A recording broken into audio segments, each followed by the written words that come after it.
Shalom, saudara yang dikasih dalam Tuhan, puji Tuhan. Saya bersyukur karena hari ini kembali kita sama-sama akan merenungkan firman Tuhan, saudara yang dikasih dalam Tuhan melalui program Bible and Coffee. Saya rindu melalui program ini, tatkala kita merenungkan firman Tuhan, kita dapatkan kekuatan karena Alkitab menjanjikan kepada setiap kita bahwa ada badai, ada pergumulan, ada tantangan, ada masalah. Kita yang memandang Tuhan, kita yang mencari wajah Tuhan, kita yang menaruh harap kepada Tuhan akan dapatkan kekuatan. Itu sebabnya kita tahu bahwa Tuhan tidak berjanji akan tidak adanya masalah. Tuhan tidak berjanji bahwa pergumulan tidak akan kita hadapi sekalipun kita berjalan bersama-samanya. Tetapi yang Tuhan janjikan bahwa aku menyertai engkau. Sekalipun kau harus melalui air, engkau tidak akan dihanyutkan. Sekalipun kau harus melalui api, engkau tidak akan dibiarkan terbakar. Itulah bukti penyertaan Tuhan dalam kehidupan kita. Puji Tuhan. Nah, saudara yang dikasih dalam Tuhan, kembali saya akan mengajak setiap kita untuk saat yang indah ini kembali merenungkan firman Tuhan. Kita berdoa, kita datang kepada Tuhan. Bapa, terima kasih buat kasih setia Tuhan, buat anugerah Tuhan dalam kehidupan kami. Kami bersyukur buat hari-hari yang Tuhan anugerahkan dalam kehidupan kami. Dan hari ini kembali kami akan merenungkan firman Tuhan. Kami percaya ada pesan-pesan yang Tuhan akan sampaikan bagi kami. Sehingga ketika firman kami dengar, maka ada rema dalam kehidupan kami yang memberikan kami kekuatan untuk menghadapi setiap badai kehidupan. Yang memberikan kami pengharapan di tengah-tengah kami kehilangan pengharapan. Dan menyediakan kepada kami jalan keluar oleh karena hikmat-Mu yang mengajarkan kepada setiap kami langkah-langkah yang harus kami ambil. Itu sebabnya Roh Kudus tuntun kami agar kami mengerti seluruh kebenaran yang ada yang memerdekakan hidup kami. Di dalam nama Tuhan Yesus Kristus kami berdoa. Haleluya. Amin, amin. Puji Tuhan. Nah, saudara yang dikasih dalam Tuhan, di dalam Mazmur pasal 123, Mazmur pasal 123 di ayat yang pertama dan ayat yang kedua, pemazmur katakan seperti ini, nyanyian ziarah. Kepadamu aku melayangkan mataku, ya Engkau yang bersemayam di sorga.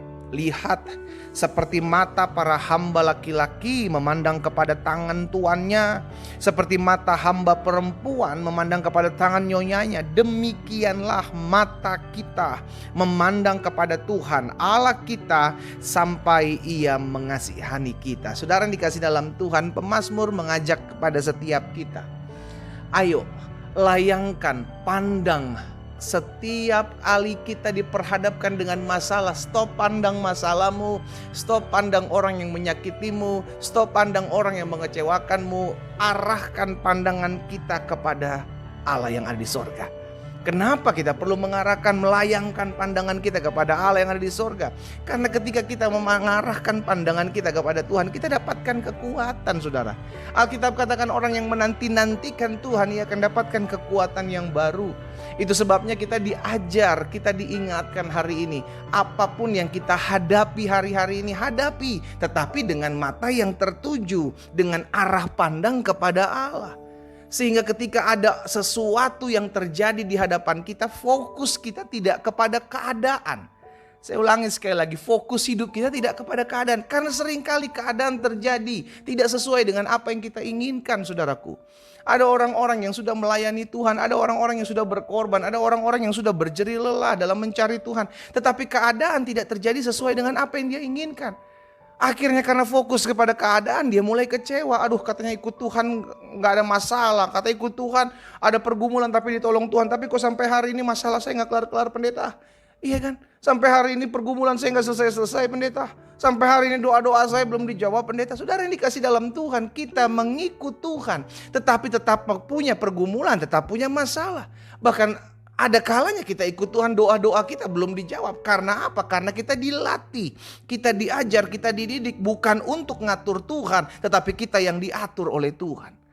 Bukan untuk memaksa Tuhan, tetapi kita yang harus memaksa diri kita sendiri untuk mengikuti kehendak Tuhan. Nah, hari ini kita diingatkan oleh pemazmur.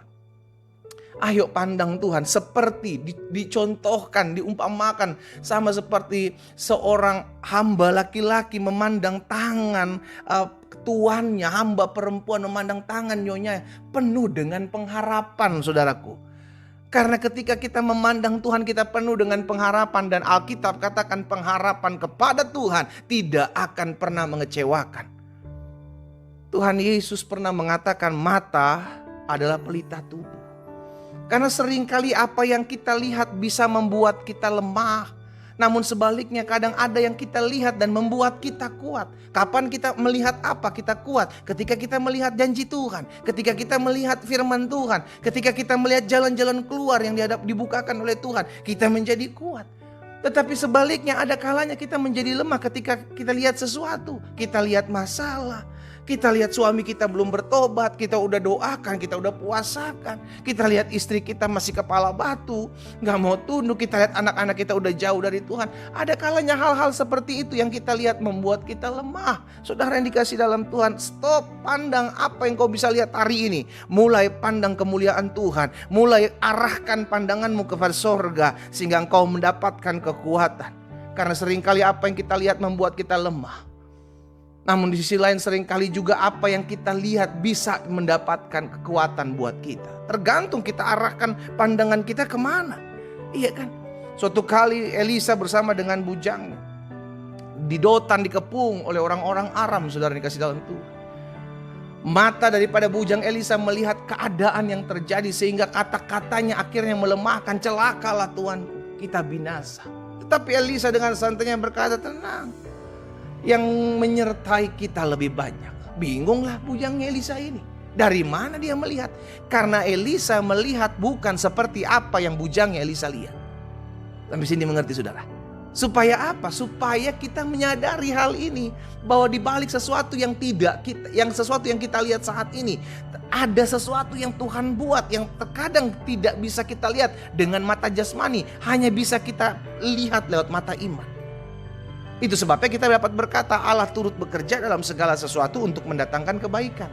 Dari mana kita bisa berkata seperti itu? Iman.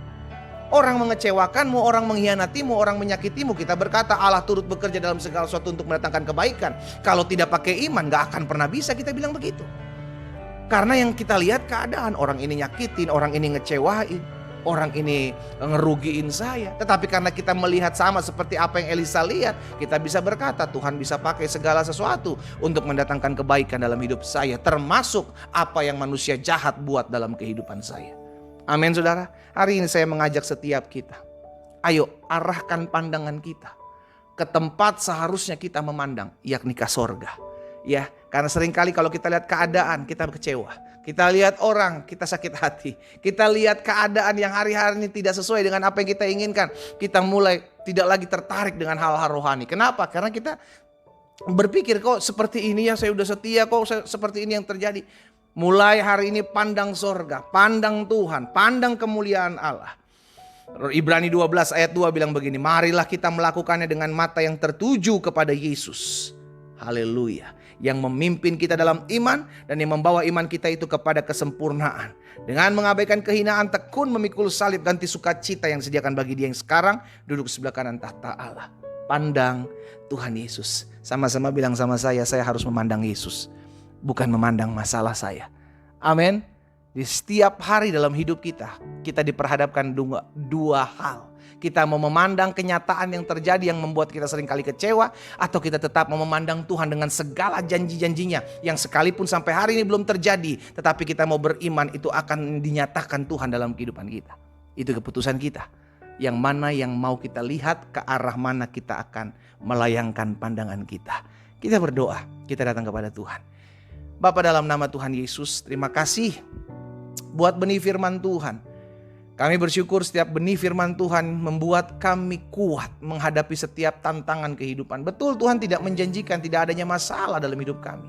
Tuhan tidak menjanjikan bahwa semua akan tenang-tenang saja, semua akan baik-baik saja. Tapi satu hal yang kami tahu, apapun badai kehidupan kami berjalan bersama dengan Tuhan. Kami memandang Tuhan, kami dapat kekuatan dan kami akan keluar sebagai orang-orang yang lebih daripada pemenang. Bapa, hamba berdoa buat setiap umat-Mu dimanapun mereka berada.